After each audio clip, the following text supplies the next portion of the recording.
પ્રકાશ, પ્રગતિ અને પવિત્રતા. દીપમાલા ન્યૂઝ. નમસ્કાર. ગુજરાતમાં યોજાયેલી સ્થાનિક સ્વરાજની ચૂંટણીના પરિણામો આજે તારીખ 28 એપ્રિલ 2024ના રોજ જાહેર કરવામાં આવ્યા હતા. આ પરિણામોમાં કલોલ રેલવે પૂર્વ વિસ્તારના વોર્ડ નંબર 5માં ભાજપની પેનલે ભવ્ય જીત નોંધાવી હતી. વોર્ડ નંબર 5માં ભાજપના ઉમેદવારો ઉષાબેન જગદીશભાઈ ચૌહાણ, ગુણવંતીબેન બિપિનેન્દ્ર જાદવ અને ધર્મેન્દ્રભાઈ ચંદુલાલ વ્યાસે જંગી બહુમતી સાથે વિજય મેળવ્યો હતો. આ જીતને પગલે વિસ્તારમાં ખુશીની લહેર જોવા મળી હતી. વિજય ખુશીમાં કલોલ રેલવે પૂર્વ ખાતે ભવ્ય વિજય રેલીનું આયોજન કરવામાં આવ્યું હતું.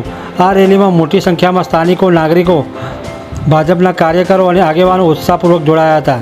વિજય રેલી દરમિયાન સમગ્ર વિસ્તાર દેશભક્તિ ગીતો, સૂત્રોચ્ચાર અને ઉજવણીના માહોલથી ગુંજી ઉઠ્યો હતો. ખાસ કરીને વોર્ડ નંબર 5ના રહીશોએ ઉમેદવારને વિજય દિલથી વધાવી લીધો હતો. આ પ્રસંગે વોર્ડ નંબર 5ના ભાજપના પૂર્વ કોર્પોરેટર તેમજ વિવિધ આગેવાનો પણ મોટી સંખ્યામાં હાજર રહ્યા હતા અને વિજેતાઓ ઉમેદવારોને શુભેચ્છાઓ પાઠવી હતી. આ રીતે કલોલના વોર્ડ નંબર 5માં ભાજપની ભવ્ય જીત બાદ ઉજવણીનો માહોલ સર્જાયો હતો. આગામી સમયમાં આ વિજેતા પ્રતિનિધિઓ વિસ્તારના વિકાસ માટે કેટલું કાર્ય કરશે તે હવે જોવાનું રહ્યું. દીપમાલા ન્યૂઝ, કલોલ.